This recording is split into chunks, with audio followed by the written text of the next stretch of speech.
Bonjour, mon ami en français. Bonjour, joni. Unfortunately, that's about all the French I know, so I hope somebody's translating me well. Our friend here has asked me to share a couple of minutes with you about my testimony. As you can see, I'm in a wheelchair, and that's a result of a diving accident that happened many years ago, 20 years ago to be exact. And as you can also imagine, I was pretty irritated the first couple of years.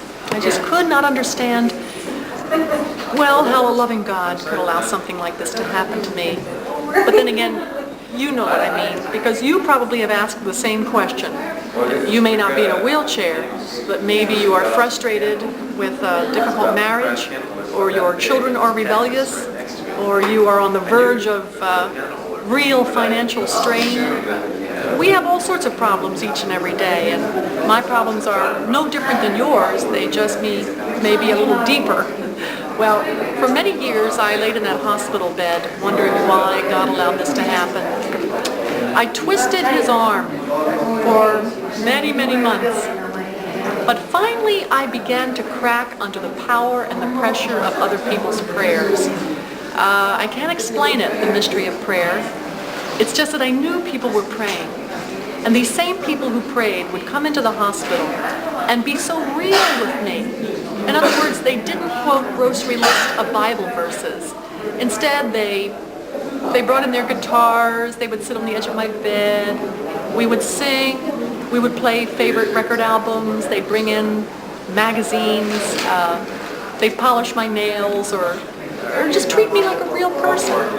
And because they did that, they won the right to be heard. And then when they started sharing things from God's Word, it made all the difference. I listened because they had credibility. There was validity to their words. There was real depth. And they had already backed up their faith with actions. So I cracked under the power of their love and their prayers. And then I began to read God's Word with real interest. Not with skepticism so much as I had done in months before, but with honest searching. No longer the searching of a clenched fist saying why, but the searching of an honest heart that said, okay God, tell me what's next. Well, I've just described for you in a couple of minutes what happened to me nearly 20 years ago. And in those 20 years since, I've learned so much more about the grace of God.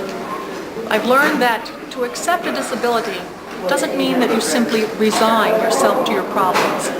It doesn't mean that you submit yourself to your situation.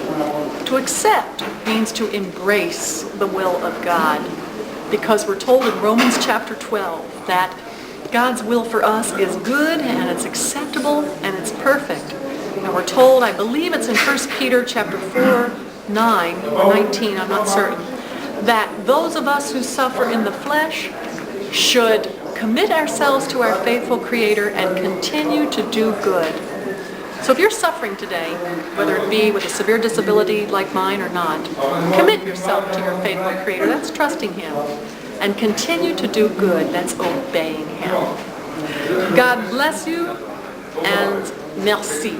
Au revoir, joni. Merci beaucoup. Au revoir. Merci beaucoup. Okay.